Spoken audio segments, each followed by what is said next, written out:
I truly believe that we are all born with a sense of direction. And that sense of direction can change the course of our life if we let it. Unfortunately, what happens is that that sense to us, which is very clear when we're young, the more negative experiences that we have, it stifles us being able to pick up on that sixth sense about life. And unfortunately, what happens is that that sense is bogged down by those negative experiences. Anytime we experience something negative that may be tragic or just maybe a very difficult time, we start to chip away at that sense of direction for our lives. And unfortunately, many of us are hindered by those situations. And those negative experiences actually produce pain. And pain only does two things for us in our life. Either one, they actually become the fuel for forward momentum, so used in a way to create positive direction and flow in our life, or it becomes a place from which we live. There's a lot of situations that many of us are living from versus living beyond, and it's very, very difficult. My mother actually was a person who experienced a lot of pain in her first marriage. See, my mother actually married an abuser, and he actually is my real father. I was about 1 year old, and my brother was about 6. And so, there was a big gap there between us, but unfortunately, the larger gap was between my mother and my real father. Because he was an abuser, there was lots of experiences that my mother has told me about from when I was a baby that she had that, very difficult to listen to your mother talk about. However, the thing about that pain that she experienced that made it so that it became a fuel for momentum for her was a couple of things happened. Number one, she said that she got tired of the random abuse that she faced. Number two, he would threaten her and say that if you try to leave me, I'm going to kill you. And the third thing that really pushed her over the edge was one day when she came home from work, she found myself as a 1 year old and my brother at 6 years old badly beaten and bruised. And that was very painful for her. My real father worked at nights, and so he had gone off to work, and she had discovered us that way when she got home. And so out of fear, out of a sense of desperation, she decided that once he went off to work, she packed everything that she could, and we moved from Connecticut down to Gainesville, Florida, to be closer to family. And that was actually a great move for us. Unfortunately, we ended up experiencing more tragedy and pain in our lives as a family unit, even though we were all close. So it wasn't until 1995 where I actually had an opportunity to truly meet my real father on a trip to go back up north. And so it was very different. My mother had actually just recently at that time remarried, and so I had a stepfather, but I had gone 12 years without a father figure in my life. And so in 96, a cousin of mine who was very exceptional, bright kid, she was 10 years old, and she died at the age of 10 years old. And she didn't die of natural causes. She actually died because when she was born with AIDS. And it was very, very difficult. And if anyone can remember in the early 90s what the AIDS epidemic was like, it was very scary. No one knew what to do. And here's a 10-year-old on 10, 20 pills a day and nurses around the clock. And we celebrated her 10th year of living. And unfortunately, shortly after, she passed away. And so that was very troubling and a very traumatic experience. In 98, my stepfather at the time was actually arrested at his job for child molestation charges. He worked at an alternative school for behavioral children, and some of those children pressed charges on him. And so it was painful for our family because that was all over the news. It was in the newspaper. And what made it an elevated, heightened sense of pain was the fact that He was a piano player, so many people knew him across the Southeast. Very great piano player, played for many churches, and unfortunately this situation happened, and it was very tragic for our family to experience. And the moment that actually caused the scales to tip towards more momentum due to pain in our life was when my mother actually remarried. My stepfather brought in a few more sons, and so we had a house full of boys that my mother was doing the best that she could to keep up with all of us. But there was another one of my brothers who I was very close to, unfortunately died in a car accident. He decided to go visit a friend of ours, and I was off at school that day, and that evening when the day was over, he unfortunately was hit head on by a semi. He was trying to get around a car and didn't make it. And a few days later in the hospital, he passed away.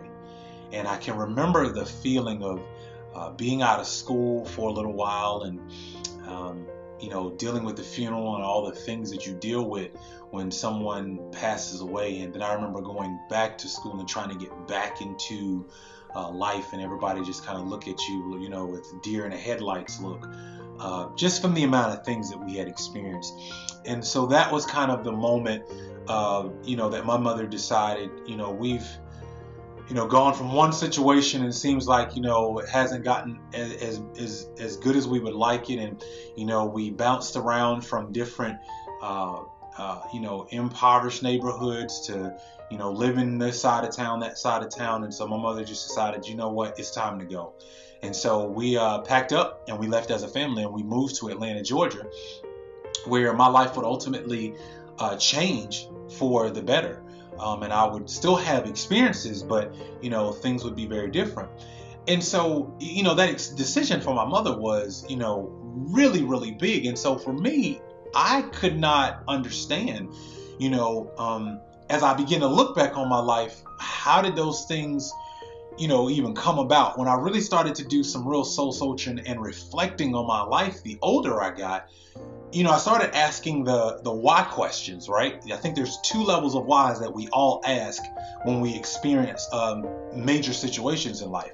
The first level of why I was asking was, why me?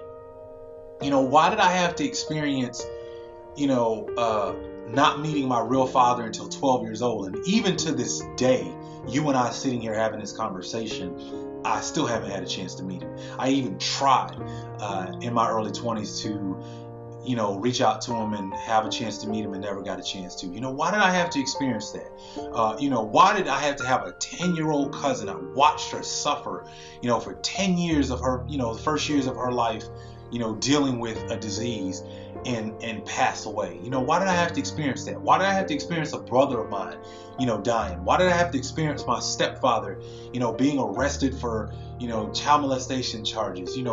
Why did I have to experience these tragic situations, at such a young age? What was that about? And those are real questions that many of us ask in those types of situations when they happen to us.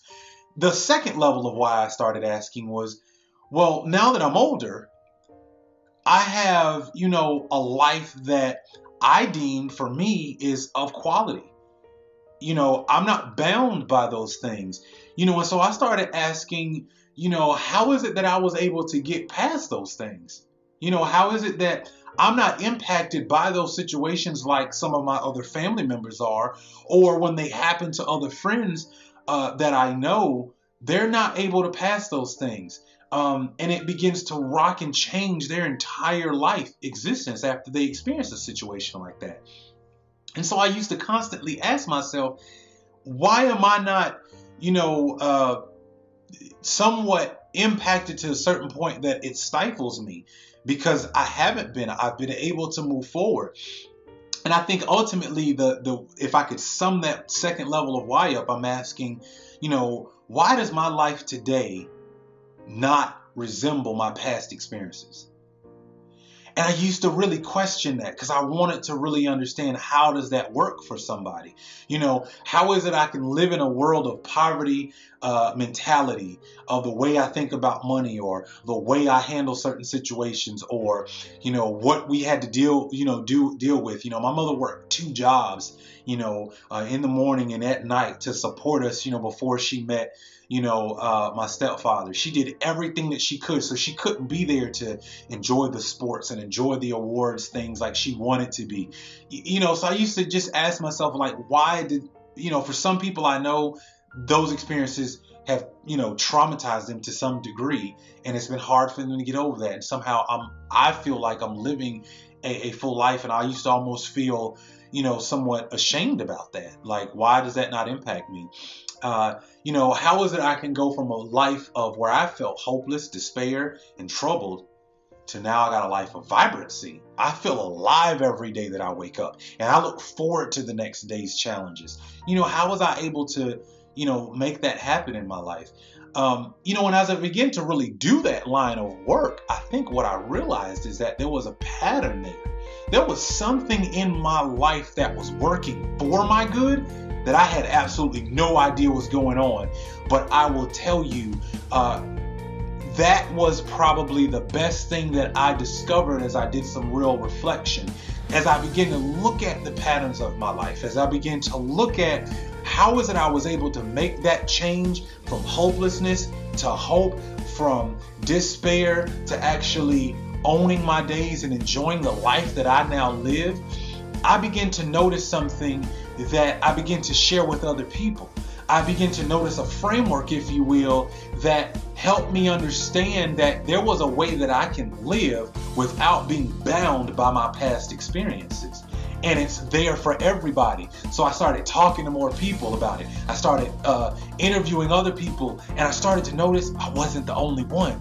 And it made me feel good. It made me feel alive. So the more and more I started talking about it, I realized, you know what? This is available for every single person that is out there. We all know that we're all made up of a few different things in life. The people we have in our lives, the situations, and the habits that we include. Those all things, people, habits, and the situations are kind of what frame our world. That's kind of our culture, if you will. And that culture can be changed at any time if we so choose. Remember, I said that, the sense of direction in our life, if we follow it, it can change the course of our life if we let it. And so that culture that I was living in, where I felt like I was afraid of every day, I was afraid of every night, I didn't really have any sense of direction and just kind of living and just existing but not really alive, I don't live that life anymore. And that life is available to everyone. And so I got really excited about that, to realize that I can go from that culture to a culture where I value my relationships, they're whole. I enjoy getting to know the people at a deeper level than just being surface, and I enjoy bringing others in to a life that I live. And so, what I realized is that culture is not only available to everyone, it's a choice. And so now my life's journey and my life's work is not to just hold on to what I've been able to experience, but to share that. I've been able to take my life experiences and learn from other people who've experienced the same things and put it together in such a way that it's beneficial. So it doesn't matter if you're the person who wants to change jobs. Maybe you want to change friends. Maybe you want to keep the same circle that you have, but you want the level of those relationships to deepen because you're noticing change in yourself. You realize that there are some things that's got to change if I want to be able to achieve my goals. And you want to know what the practical things are. You don't want to know, theoretical conversation. You want to know, what do I need to do no matter where I'm standing?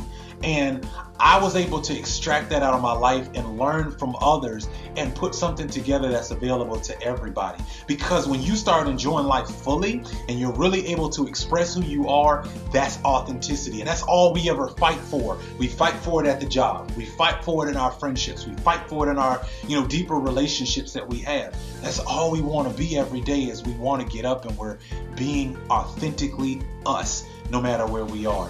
And so there's a way that you can do that. I believe that this framework that I have is for you. I believe it answers a very key question to all of us that we're asking every day in life. How do I make progress a permanent part of what I do?